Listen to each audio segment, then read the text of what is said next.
कि हर्षल भैया कहाँ हैं? डोंट वरी, हर्षल भैया कहीं नहीं गए। वो आपको साइंस की अमेजिंग क्लासेस देते रहेंगे। लेकिन आज से एक नई शुरुआत हो रही है। इंग्लिश सेक्शन के लिए मैं हूँ आपकी यातिका मैम। और आज से क्लास 9th और क्लास 10th में पढ़ने वाले हैं। और ट्रस्ट मी, हम इंग्लिश को बिल्कुल बोरिंग सब्जेक्ट नहीं बनने देंगे। यहाँ ग्रामर रटने से ज्यादा स्टोरीज को फील करेंगे, कैरेक्टर्स को समझेंगे और एग्जाम के लिए स्मार्ट प्रिपरेशन भी करेंगे। तो अगर आप इंग्लिश से थोड़ा सा डरते हो या लगता है कि इंग्लिश डिफिकल्ट है, डोंट वरी, हम सब कुछ step by step easy language में और फन तरीके से सीखेंगे। So without wasting any more time, let's begin our very first class, 10th English chapter 1, a letter to God. और शुरुआत करते हैं एक इंटरेस्टिंग क्वेश्चन के साथ। अगर आपको लाइफ में बहुत बड़ी प्रॉब्लम आ जाए और आपको लगे कि आपकी अब इस दुनिया में कोई भी हेल्प नहीं कर सकता, तो क्या आप गॉड को एक लेटर लिखोगे? थोड़ा अजीब लगता है ना? लेकिन आज की स्टोरी इसी आइडिया पर बेस्ड है। चलिए देखते हैं। अब हम आते हैं इंट्रोडक्शन पे, जो हर स्टोरी का बहुत इंपॉर्टेंट होता है एग्जाम पॉइंट ऑफ व्यू से। सबसे पहले ऑथर ने हमें मिलवाया एक फार्मर से। उसका नाम है लेंचो। लेंचो बहुत मेहनती और ऑनेस्ट फार्मर था।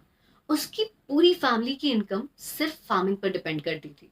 मतलब अगर क्रॉप अच्छी हुई तो घर में खुशी, और अगर क्रॉप खराब हो गई तो पूरे साल प्रॉब्लम।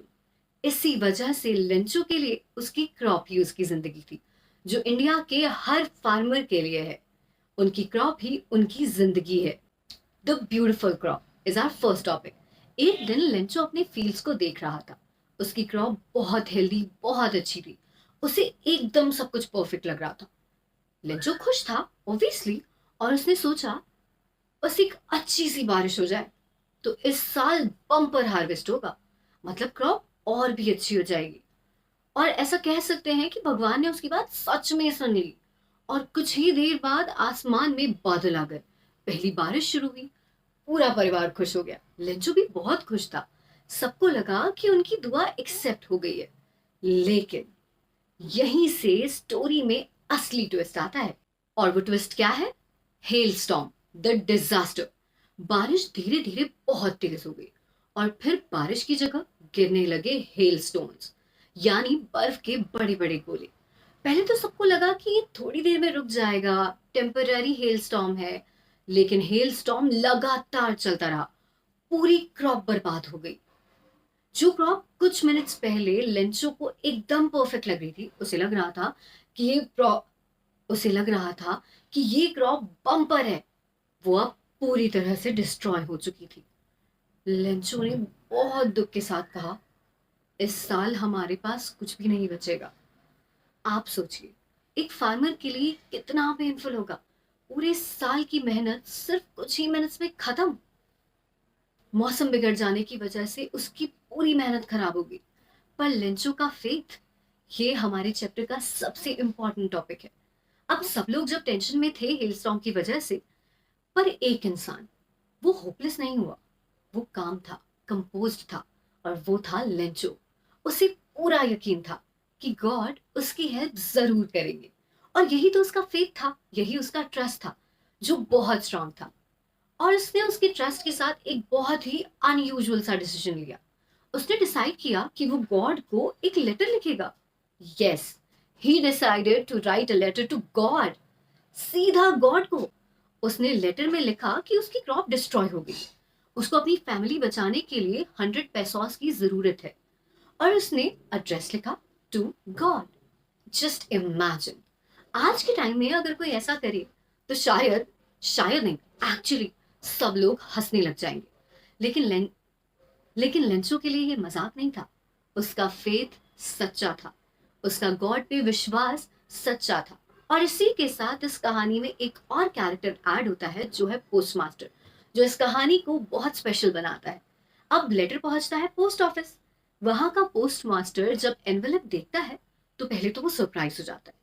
फिर जब वो लेटर पढ़ता है तो उसके फेस पर स्माइल आ जाती है। स्माइल किसी के फेथ की, स्माइल लेंचो की ट्रस्ट की गॉड पर। लेकिन साथ ही वो लेंचो के फेथ को देखकर बहुत ही इमोशनल भी हो जाता है। उसने सोचा, ऐसा ट्रस्ट बहुत रेयर होता है। इसीलिए उसने डिसाइड किया कि लेंचो का फेथ टूटना नहीं चाहिए। उसने खुद पैसॉस कलेक्ट करना स्टार्ट किए, अपनी सैलरी से, अपने कलीग्स से। उसने सबसे ऑफिस में बोला कि मुझे आप सबका कंट्रीब्यूशन चाहिए लेंचो के फेथ को बनाए रखने के लिए। लेकिन प्रॉब्लम ये थी, 100 पेसोस कलेक्ट नहीं हो पाए। लेंचो ने लेटर में लिखा था कि उसे 100 पेसोस की जरूरत है, लेकिन पोस्ट ऑफिस के सभी एम्प्लॉयज मिलकर सिर्फ 70 पेसोस ही कलेक्ट कर पाए। फिर भी उन्होंने वही अमाउंट एक एनवेलप में डाल दिया और नीचे साइन किया, गॉड। कितनी ब्यूटीफुल सोच है ना, उस पोस्ट मास्टर की, उसके ऑफिस के कलीग्स की। वो किसी का ट्रस्ट बचाना चाहते थे। और अब आता है द बिगेस्ट ट्विस्ट। अब लेंचो को लेटर मिल गया।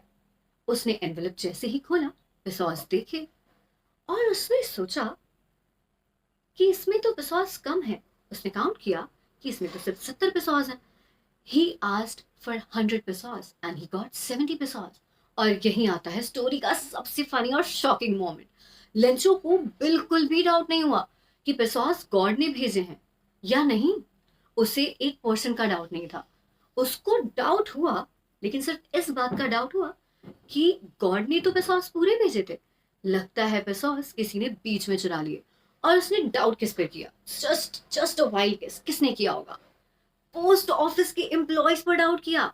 उसने तुरंत गॉड को एक और लेटर लिखा। उसमें लिखा, मुझे बाकी पेसोस भी भेज दीजिए, लेकिन इस बार पोस्ट ऑफिस के थ्रू मत भेजना, क्योंकि वहां के एम्प्लॉयज चोर हैं। जस्ट इमेजिन, जिन लोगों ने लेंचो की हेल्प की, जिन लोगों ने इतनी मेहनत की उसके फेथ को रिस्टोर करने के लिए, बनाए रखने के लिए, लेंचो ने उन्हीं लोगों को चोर कह दिया। यही आयरनी है। और हम इससे क्या सीखते हैं? What do we learn from this? ये है क्वेश्चन।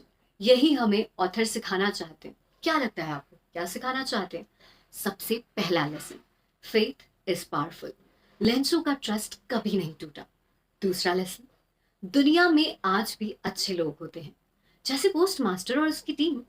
और तीसरा लेसन, कभी कभी हम इतने श्योर होते हैं अपनी सोच पर कि जो लोग हमारी हेल्प करते हैं उनकी गुडनेस को भी हम नजरअंदाज कर देते हैं। इस वजह से इस स्टोरी का टाइटल है अ लेटर टू गॉड, क्योंकि लेटर सिर्फ गॉड को नहीं लिखा गया था, बल्कि ये फेथ और ह्यूमैनिटी के बीच का एक कनेक्शन दिखाता है।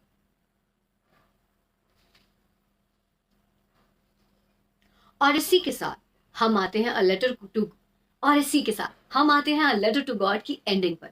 सो स्टूडेंट्स, आज हमने देखा कि कैसे एक सिंपल स्टोरी हमें फेथ, काइंडनेस और ह्यूमन नेचर के बारे में कितना कुछ सिखा देती है।